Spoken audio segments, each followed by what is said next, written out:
सुंदर दिवसाची सुंदर सकाळ. तर पाहू शकता बागेमधलं फूल मस्तपैकी उमललेलं आहे. आणि माझ्या चॅनलवरती असणाऱ्या सर्व गोड ताईंना माझा नमस्कार. तर आज एक जबरदस्त आपण ठेचा पाहणार आहोत. अगदी प्रवासामध्ये तुम्ही नेऊ शकता किंवा घरच्या घरी पटकन असं काही खायला जर केलेलं नसेल तर भाकरीबरोबर या ठेच्याची चव जबरदस्त लागते आणि पोटभरीचं जेवण देखील होऊ शकतं. आज आपल्याला करायचं आहे डाळीच्या पिठाचा ठेचा. तर इथे पाहू शकता आपण हिरव्या मिरच्या घेतलेल्या आहेत, तिखट आहेत. तुम्ही पोपटी कलरच्या घेतल्या तरी चालू शकतो आणि ठेचा खूप छान होतो. तो व्हिडिओ कुठेही स्किप करू नका. तर आता ह्या मिरच्या ज्या आहेत त्याचे आपण देठं काढून घेऊया. ठेचा खायला बऱ्याच जणांना आवडतो, म्हणजे जवळजवळ सगळ्यांनाच आवडतो, परंतु तिखट असल्या कारणाने किंवा पोटामध्ये जळजळ होते ठेचा खाल्ल्यामुळे, तर आपण नवीन पद्धतीमध्ये हा ठेचा करणार आहोत. हा ठेचा खाल्ल्याने त्रास देखील होणार नाही आणि ज्यांना खावं वाटतं ठेचा ते देखील खाऊ शकतात. अशा प्रकारे मस्त आपण ठेचा बनवणार आहोत. तर असे देठं आपण काढून घेऊया. मिरच्यांची देठं आपण काढून घेतलेली आहेत. आता या मिरच्या आपण 2-3 तुकड्यांमध्ये असे तुकडे करून घेणार आहोत.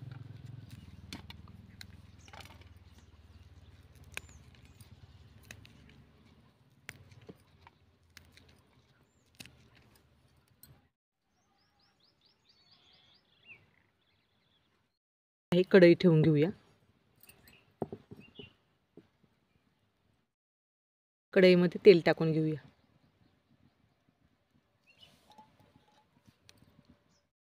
आता तेल छान गरम झालेलं आहे. आता आपण ज्या हिरव्या मिरच्या घेतलेल्या आहेत त्या टाकून घेऊया.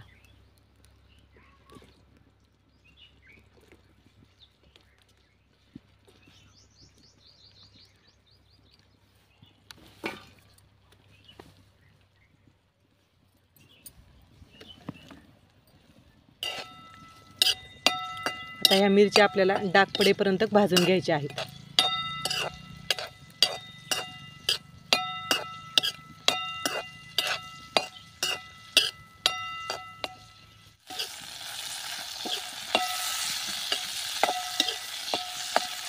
पाहू शकता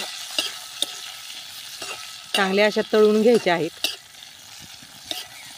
म्हणजे खरडा आपला ठेचा जो आहे किंवा खरडा जो आहे तो छान होतो चवीला. पाहू शकता अशा प्रकारे डाग पडायला लागले. लसूण टाकूया.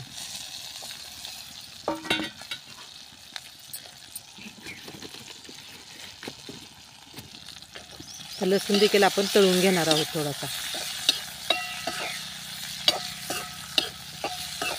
तर अशा प्रकारे ठेचा बाहेर कुठं आपण चालणार असेल तर पटकन ठेचा हा करायचा आणि चवीला खूप छान होतो.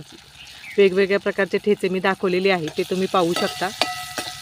आणि माझ्या चॅनलवरती जर तुम्ही नवीन असाल तर व्हिडिओला जास्तीत जास्त शेअर करून, लाईक करून, सबस्क्राईब करायला विसरू नका. तर पाहू शकता मस्तपैकी आपला मस्तपैकी मिरची आणि लसूण हा तळला गेला आहे. आता हे काढून घेऊया खाली. खलबत्त्यामध्ये या मिरच्या आपण टाकून घेऊया.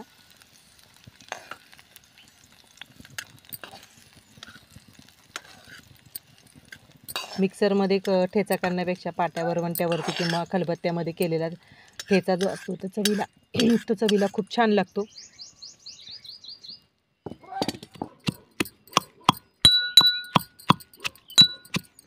मस्तपैकी आपला ठेचा इथे ठेचून झालेला आहे. तर अशाच प्रकारे आपल्याला ठेचून घ्यायचा आहे, जास्त बारीक नाही करायचा.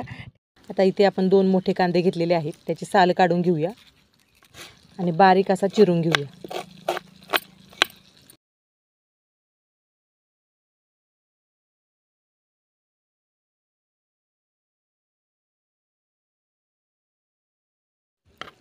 पाहू शकता आपला कांदा इथे चिरून झालेला आहे. टोमॅटो देखील बारीक चिरून घेऊया.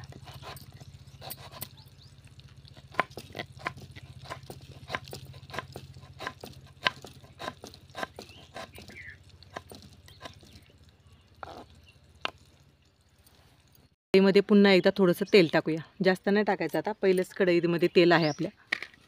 तेल आहे, मोहरी टाकून घेऊया. नंतर जिरे टाकायचं आहे.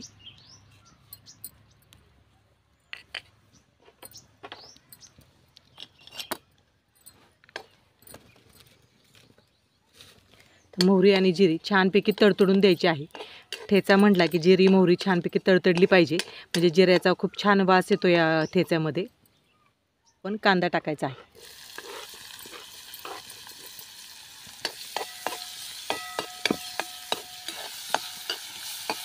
कांदा देखील मऊ सूद होऊन द्यायचा आहे. पण टोमॅटो टाकूया.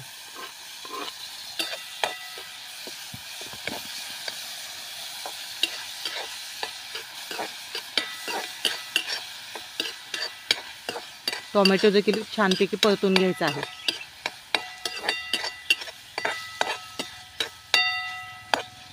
नाही, आता जी मिरची ठेचली होती आपण ती टाकून घेऊया.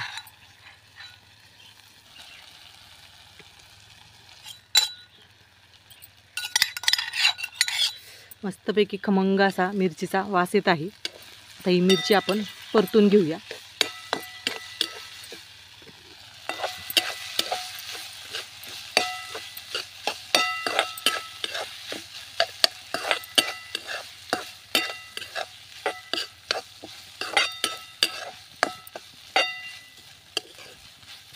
आपण तेलावरती मिरची ही परतून घेतलेली आहे.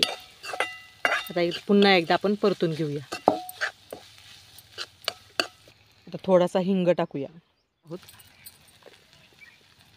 पुन्हा एकदा थोडंसं परतून घेऊया आणि चवीनुसार मीठ.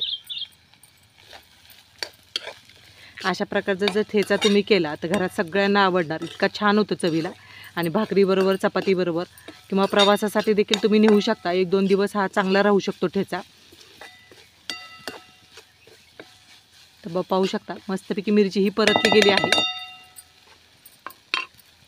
आणि यामध्ये आता आपल्याला टाकायचं आहे थोडंसं बेसन पीठ, म्हणजे डाळीचं पीठ. आता पुन्हा एकदा आपण परतून घेऊया.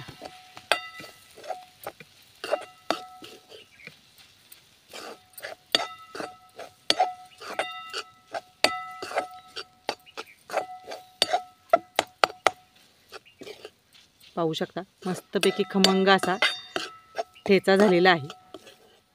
आणि बेसन पीठ टाकल्यावरती, डाळीचं पीठ टाकल्यावरती थोडंसं परतून घ्यायचं, म्हणजे सगळीकडे व्यवस्थित बेसन पीठ हे लागलं जाईल आणि ठेचा देखील चवीला छान लागेल. पाहू शकता. 1-2 मिनिटं आपण असंच परतून घेऊया. पाहू शकता आपला ठेचा इथे तयार झालेला आहे. मस्तपैकी खमंग असा झणझणीत ठेचा. वरून थोडीशी आपण कोथिंबीर टाकूया आणि मिक्स करून घेऊया. मस्तपैकी झणझणीत असा खमंग असा वास येत आहे. आणि अशा प्रकारे ठेचा तुम्ही करून पहा, खूप छान होतो चवीला. मस्तपैकी ठसकेबाज असा ठेचा तयार झालेला आहे. आपलं ठेचा म्हटलं की दुसरं काही खायला न घेता मस्तपैकी गरमागरम बाजरीची भाकरी घ्यायची आणि मस्तपैकी हा ठेचा घ्यायचा.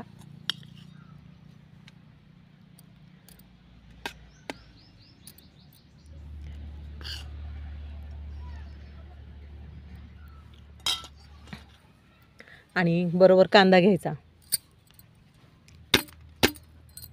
पाहू शकता मस्तपैकी आपण इथे कांदा, डाळीच्या पिठाचा ठेचा इथे तयार झालेला आहे. तर खाऊन पाहते मी. आणि बरोबर कांदा देखील पाहिजेच खायला. एक नंबर ठेचा झालेला आहे. तुम्ही नक्कीच अशा प्रकारे ठेचा करून पहा.